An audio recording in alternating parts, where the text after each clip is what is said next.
যাদবপুরের দিকে আবার নজর রাখি কোয়েল, কারণ গতকাল আমরা দেখলাম যে সমাবর্তন অনুষ্ঠান ঘিরে পরতে পরতে নাটকীয়তা। রাজ্য সরকারের চিঠির ভিত্তিতেই যাদবপুরে শেষ পর্যন্ত সমাবর্তন হলো। সুপ্রিম কোর্টের নির্দেশ অনুযায়ী বরখাস্তই হননি বুদ্ধদেব, এরকমই দাবি করেছেন শিক্ষামন্ত্রী ব্রাত্য বসু।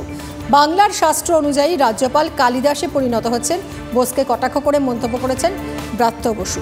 রাজ্যপালকে সরাসরি আক্রমণ করে শিক্ষামন্ত্রী অভিযোগ করেন যে রাজ্যপাল প্রমোশনের জন্য এসব করছেন।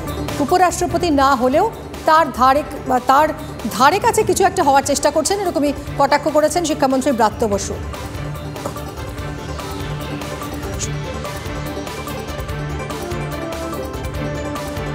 আসলে উনি আস্তে আস্তে ক্রমশ ভারতীয় শাস্ত্র অনুযায়ী কালিদাস হয়ে উঠছেন। নিজের গাছের কাঠ উনি নিজেই কাটছেন, ডাল। সারাক্ষণ তদন্তই করতে চাইছেন সমস্ত উপাচার্যের বিরুদ্ধে। তিনি নিয়োগ করছেন, তিনি বরখাস্ত করছেন, তিনি তদন্ত করছেন, তিনি তাদের হারে করে তেড়ে যাচ্ছেন। তো যিনি যা পারেন তাই করছেন। এটা তো সাইকি ওনার। এটা হচ্ছে মিশেল ফুকো যাকে বলেছিলেন পাওয়ার কি, পাওয়ার হচ্ছে একটা মনস্তত্ত্ব, একটা সাইকি মাথায় থাকে। এই একজনকে নিয়োগ করলাম, এই আরেকজনকে বরখাস্ত করে দিলাম, এই আরেকজনকে ওখান থেকে তুলে এনে এখানে বসিয়ে দিলাম।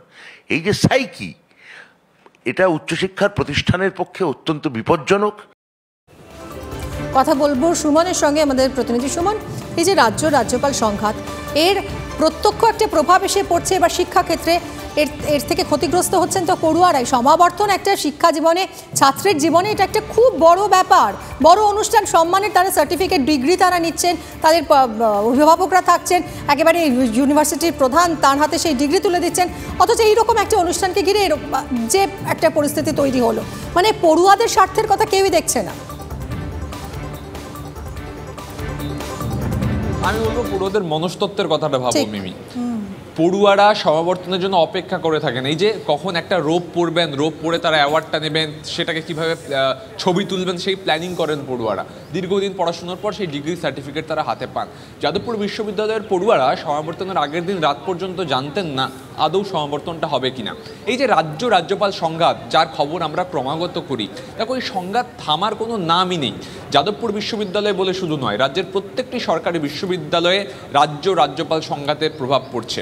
শিক্ষামন্ত্রী বলছেন যে রাজ্যপাল আসলে মুখ্যমন্ত্রীকে ধোঁকা দিচ্ছেন, তিনি প্রমোশনের জন্য এই কাজগুলো করে যাচ্ছেন নির্বাচিত সরকারকে উপেক্ষা করে।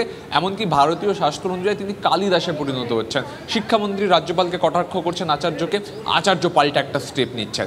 এই যে দুজনের মধ্যে দড়ি টানাটানি, এই দড়ি টানাটানিতে পিষে যাচ্ছে বিশ্ববিদ্যালয়গুলো থেকে। তাই দাবি উঠছে দ্রুত স্থায়ী উপাচার্য নিয়োগ চাই, যা সুপ্রিম কোর্টে পেন্ডিং। এবং এই সুপ্রিম কোর্টে মামলা গড়ানোর পিছনে কিন্তু এই দুই পক্ষই দায়ী।